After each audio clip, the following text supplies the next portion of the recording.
تم ہماری سننے کو تیار نہیں.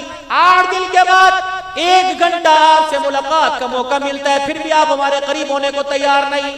ہم نے پگڑیاں باندھ کر، تقوی دکھا کر، رو کر، جلسے کر کے تمہیں منایا، ماننے کو تیار کوئی نہیں. اور 7 دن 13 گھنٹے 23 گھنٹے تو اپنی ذات کو دیتے ہو، جمعے کے دن 1 گھنٹہ ہمیں دے دیا کرو تاکہ ہم تمہیں مال کی پہچان نہ کروائیں. 7 دن تم کاروبار کی پہچان کراتے ہو، خدا کی قسم 1 گھنٹہ 8ویں دن میں ہم تمہیں آمنہ کے لال کی پہچان کروائیں گے. اپنوں سے کیسا سلوک تھا، پرایوں کے ساتھ کیسا بن کے آیا تھا، معافی کا اعلان کیسے کیا تھا، اللہ اکبر، ظالم کے ظلم کو کیسے معاف کیا تھا، کتنے رحم دل تھے، کتنے رشتے جوڑنے والے تھے، کتنا اپنوں کا احساس تھا.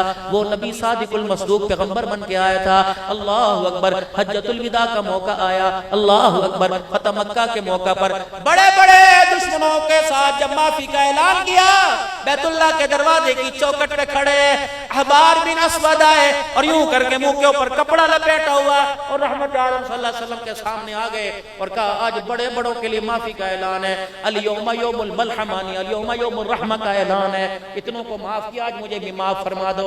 آپ نے فرمایا چہرہ تو دکھا. اس نے کہا چہرہ دکھا کے معافی مانگی تو کیا معافی مانگی؟ آپ نے فرمایا جرم تو بتا. انہوں نے کہا جرم بتا دیا، کیا پتا تو معاف کرے یا نہ معاف کرے. صحابہ اکرام کی تلواریں کھچ گئی، یا رسول اللہ آپ حکم فرمائیں اس کا سر نہ اڑا دیں. آپ نے فرمایا نہیں، دنیا کیا کہے گی. اللہ اکبر، میں دین رحمت لے کے آیا، دین زحمت نہیں لے کے آیا. اللہ اکبر. اس نے یوں کر کے آگے ہاتھ بڑھایا. آپ نے فرمایا جا تجھے معاف کر دیا. اب آگے کیا کرے بٹائی؟ اگر میرا جرم ظاہر ہو جائے تو کیا اپنی معافی واپس لے گا؟ فرمایا نہیں، کر دیا. کہنے لگا لکھ کے دے. رحمت والے نبی کی آنکھوں میں آنسو آ گئے. فرمایا میں اللہ کا نبی ہوں، جو کہہ دیا سورج اپنی جگہ چھوڑ سکتا ہے، میری زبان سے جھوٹ نہیں نکل سکتا. اب تو اپنا چہرہ دکھا دے.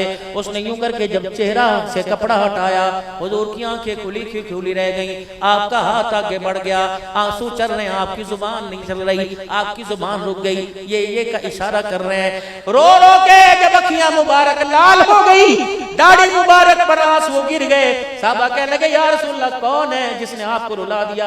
فرمایا میری بیٹی کا قاتل میرے سامنے آ کے بیٹھ گیا. یہ ہے جس نے میری زینب کو مدینے میں آنے سے روکا تھا.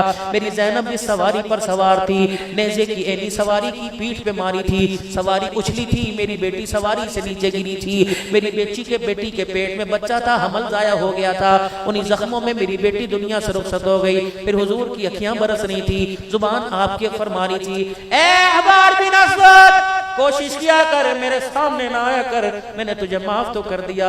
جب تو میرے سامنے آتا ہے تو میری بچی کا معصومیت والا چہرہ میرے سامنے آ جاتا ہے. یہی بیٹی اخلاق سیکھ کے جاؤ. آج کے قادر اجتماع میں یہی بیٹی جس کے غسل کے انتظام کے وقت حضور گئے اور آپ نے پردے نے فرمایا اے مدینے کی عورتوں میری بیٹی کو غسل دے لو، کفن نہ دینا، کفن میں اس کے لے آؤں گا.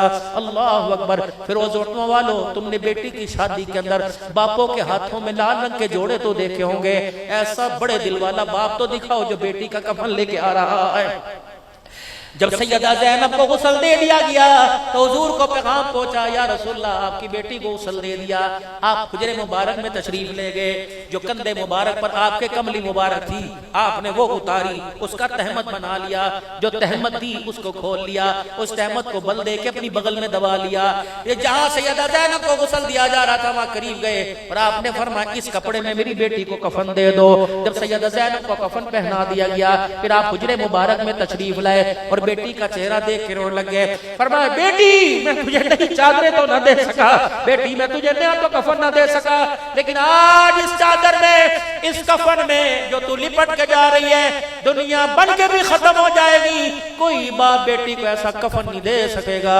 مدینے کی عورتیں رونے لگ گئی. کہا یا رسول اللہ جنت سے جبرائیل لے کے آیا، فرمایا اس سے بھی بڑی قیمتی چادر ہے. صحابہ اکرام کہنے لگے اللہ کے نبی بتاؤ تو صحیح کون سی چادر؟ فرمایا جاؤ میری زینب کو بتا دو جس چادر میں تو لپٹ کے اللہ کے پاس جا رہی ہے وہ چادر ابھی وہ کپڑا محمد کے جسم سے لگ کے آیا.